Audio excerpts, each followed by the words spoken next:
Pak, kan Jabar ulang tahun ya, Agustus, dan ada tagline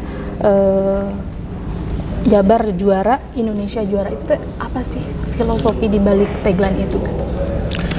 Jadi hidup ini harus punya slogan, ya. Ayo semangat, gitu kan. Jangan menyerah, merdeka. Wah, rupa-rupa lah ya. Nah, Jawa Barat juga harus punya, kan begitu. Dan terbukti kan, Bandung juara, ya juara. Banyak hal, Persib game menang di zaman saya. Terus sekarang Jawa Barat juara PON lagi di Papua kan, bisa mempertahankan dengan segala dimensi ekonomi, sosial, dan lain-lain. Nah, siapa tahu Indonesia juga tertulari semangat juaranya yang positif-positif ya. Jadi itu mah penyemangat lah. Bangsa kita butuh kata-kata penyemangat yang positif. Karena di alam bawah sadar, kalau saya rajin bilang juara tuh mental jadi ke bawah harus berprestasi gitu. Terus implementasi dan hambatannya seperti apa? Jabar juara, Indonesia juara itu? Ya, untuk 4 tahun sangat layak untuk dievaluasi. Kalau boleh juga dibahas ya, pencapaian banyak untuk menjadi juara. Ada 360-an penghargaan selama 4 tahun. Mungkin yang saya sebut PNS, kinerja terbaik, ekonomi juga tumbuh di atas nasional, kebebasan pers kan sudah juara, terbukaan informasi publik, WTP 11 kali, perencanaan pembangunan juga ranking 1, investasi, ekspor juga ranking 1. Jadi banyak yang kalau mau diukur ya, sebagai ranking 1 Jawa Barat itu kan banyak gitu. Makanya juara itu tercermin di situ. Walaupun nggak ada penghargaan tadi, mau ranking 1, ranking 2, ya kerja mah harus baik kan begitu. Nah, cara mengukurnya saya selalu bikin survei kepuasan publik kan, untuk memastikan jangan teh juara-juara versi pemerintah, versi masyarakat ente. Nah, alhamdulillah kan kepuasan publiknya di atas 80%, menandakan apa yang saya omongkan dengan persepsi masyarakat itu sejalan. Walaupun tetap masih ada kurangnya, dan namanya pembangunan kan berdinamika lah. Belum di ujung gitu, masih semua berproses menuju hidup yang lebih baik gitu. Ya Pak, kalau ngobrolin soal ekonomi ini gimana, juara ekonomi di Jabar itu seperti apa sih Pak?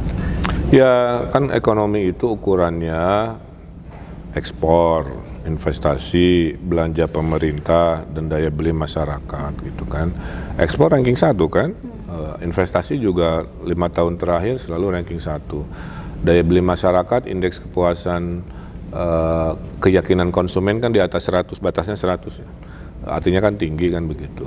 Terus tadi belanja pemerintah, manajemen kita terbaik se-Indonesia. Hasilnya inflasi kan terjaga di bawah 5%, pertumbuhan di atas 5%. Jadi kalau pakai angka-angka, hari ini tuh lagi bagus sebenarnya Nov ya. Lagi bagus, tinggal menjaga jangan sampai kita ketularan penyakit ekonomi di tahun depan. Nah itu gimana ya Pak? Nah salah satunya berdaganglah dengan diri sendiri. Jadi kalau ada pilihan sekarang jangan banyak beli barang impor. Karena kalau semua hidup kita tergantung impor, nanti ada volatilitas masalah di luar, kitanya ke bawah imbas kan. Nah, makanya saya bikin gerakan petani milenial, itu maksudnya supaya jangan ngandelin semuanya, misalkan pangan ada yang beli dari luar terlalu banyak ya. Makanya beras kan surplus ya, berarti 50 juta perut orang Jawa Barat mah urusan nasi mah aman terkendali. Nah jadi itu ya, tapi kan pengangguran masih ada walaupun turun, kemiskinan masih ada walaupun turun, itu yang akan kita perbaiki gitu. Masalah stunting juga, jadi permasalahan. Saya kira itu, sosial politik juga relatif kondusif, kecuali berita-berita terkait dinamika kekerasan terhadap anak perempuan kan suka viral ya, itu lagi saya pikirin juga. Memang untuk kekerasan sendiri memang ada ide apa nih yang mau Bapak? Ya salah satunya kalau saya ya senangnya kan dunia digital ya. Saya mau bikin aplikasi pelaporan yang cepat gitu. Kekerasan termasuk pembulian. Sekarang anak-anak kalau kena bully di sekolah ya, padahal kan solusinya itu 2, orang tua jadilah guru kalau di rumah, guru jadilah orang tua kalau di sekolah kan, bertukar peran. Tapi kadang-kadang kan mungkin saking banyaknya nggak tertangani. Nah saya mau coba menyelesaikan by system. Kalau Anda terkena kekerasan, kena bully, cepat lapor ya dengan deskripsinya supaya kita bisa turun. Nah Jabar Quick Response kan sama. sok banyak masalah curhat ke Pak Gubernurnya, urusan rumah roboh apa-apa. Kalau 1-2 mah oke lah saya ke ajudan kan. Tapi kalau banyak kan, nah makanya butuh sistem. Saya lahirkan Jabar Quick Response yang merespon, mungkin sudah monitor ya, Jabar Sabar Hoax dan lain-lain. Itu cara saya. Pak, kembali ke tadi kan Bapak bilang Presiden sudah kayak mengasih indikasi tahun depan tuh gelap gitu ya. Ekonomi global ya. Masyarakat perlu panik nggak sih Pak? Nggak perlu panik tadi, gini. Kita waktu 2008, dunia global kan resesi ya, krisis ya. Indonesia kan selamat. Kenapa? Tadi 70% kita berdagang, membeli produk-produk itu dalam negeri. Nah kalau itu dilakukan, tahun depan nggak usah panik. Yang panik itu adalah negara-negara yang ketergantungan perdagangannya ke luar negeri gitu. Nah kita perdagangan ke luar negerinya sekarang surplus, lebih banyak jualnya ketimbang beli impornya gitu kan. Pertama dalam sejarah ya 2 tahun terakhir. Kedua, ekonomi Jawa Barat kan ekonomi UMKM 90%. Ekonomi konglomerat atau korporasinya hanya 10%-an. Jadi saya optimis kalau dunia gelap, Jabar mah insya Allah ya, asal kuncinya gitu, Jabar Caang, asal fokus bertransaksi, berdagang, beraktivitas ekonomi dengan diri sendiri, itu aja. Termasuk industri kreatif Jabar sendiri gimana? Pokoknya sama juga industri kreatif ini kan saya dorong untuk terus berinovasi. Saya kan bikin kreatif center, tahu kan, di mana-mana di Bogor, Purwakarta, Cirebon dan lain-lain, semata-mata agar memastikan industri kreatif ini tumbuh. Waktu Covid kan orang maaf ya, yang lain belilah produk ini, saya kan ikut mendesain.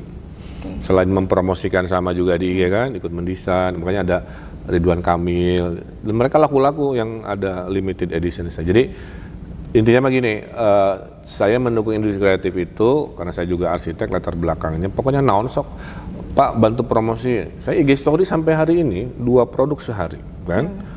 Kemudian Pak atau bantu desainkan karena saya suka mendesain berimajinasi, saya ikutan dari sepatu, celana ini, helm segala rupa, tempat motor listrik kan saya ikut mendesain juga. Jadi itu saya all out gitu ya kalau untuk ekonomi kreatif. Nanti kan Sabtu Minggu ada kumpulan Daihatsu nih. Di sana ada pelaku industri kreatif, mungkin Bapak memandangnya seperti apa? Sama, kreativitas itu harus berinteraksi dengan sistem yang ada ya. Kita mau ada acara Road to Jabar Festival, itu salah satunya interaksi dengan brand mobil Daihatsu yang dulu kerjasama, penting. Jadi jangan hanya berpikir ekonomi itu maaf ya transaksional aja. Brand-brand itu harus ada aktivitas sosial, ada CSR, support komunitas gitu, penting. Itu budaya Jawa Barat ya, budaya Indonesia. Jadi insya Allah kalau nggak ada halangan saya juga hadir, seperti dulu waktu wali kota juga kan. Ajakan dong Pak buat warga Jabar buat ya warga Jabar jangan lupa kita ada Jabar Festival hari Sabtu di Gedung Sate ya, akan ada media gathering, akan ada kegiatan-kegiatan yang bersifat ekonomi kreatif, UMKM, pariwisata. Terakhir itu sudah lama karena COVID sehingga kita aktif lagi karena COVID insya Allah sudah terkendali. Mari hadir, ramaikan. Gedung Sate adalah rumah rakyat, maka acaranya juga harus ramai oleh rakyat dan masyarakat Jawa Barat. Atur nuhun.